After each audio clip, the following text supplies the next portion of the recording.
What's up, guys? Welcome to week number 14 of my Goggins force training.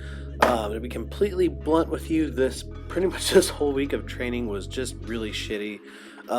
We had the meet the weekend before this, so this is coming off of a 14-hour day of coaching at a meet on Saturday. Kind of shit sleep the night after that.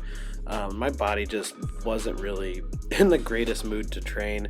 I tried to go ahead and hit some of the squat work, and just even in the warm-ups knew I needed to shut it down. So I was like, all right, well, maybe I'll do the bench day and then I'll squat later in the week.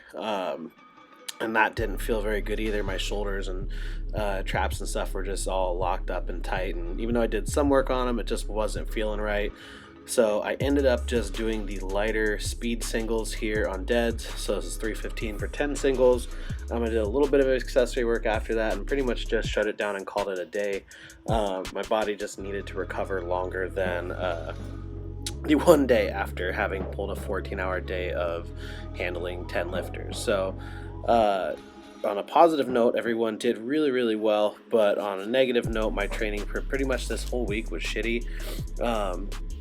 I was able to do some soft tissue work on everything to get prepared to at least hit some of the squats on this day, and they did move relatively well. I didn't have any kind of hip shifting or anything, but the hamstring got flared up after the second rep of the first set, so I decided to just kind of pull the plug and finish with the glute ham raises. And kind of the same thing happened when I tried to bench the day after this. Which normally I wouldn't try to do, but I was on a compressed week because we were then traveling the following weekend to Sisters for another meet where I was going to be coaching and handling for the other half of our team. So just in general, tried to condense too much work into not enough days with not enough recovery, and it was kind of frustrating. And while there's part of me that knows better and knows that I do need the time to recover to be able to pull these things off, it's also just frustrating because it kind of gets in the back of my head of, here I am dealing with, this hamstring issue again, like I have been for the last 10 months. And although it's made some significant improvements, I just don't handle having a full week of pretty much garbage training happen all at the same time. So a little bit of a rough week on that front, although the smart part of my brain says, obviously, you're not going to compress a full week of training into 3 days after coming off of a 14-hour coaching day right before another one.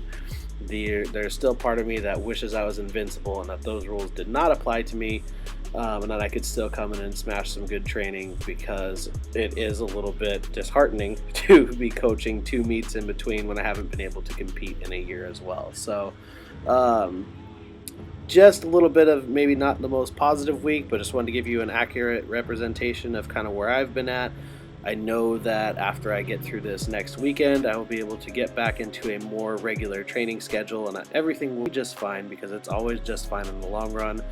But sometimes going through it in the middle of it is kind of shitty. So that's it. Hopefully you enjoyed the rather lackluster week of training video, and I'll be back with a much more positive attitude next weekend. So check out Jim's website, savagegym.com, and I'll talk to you later.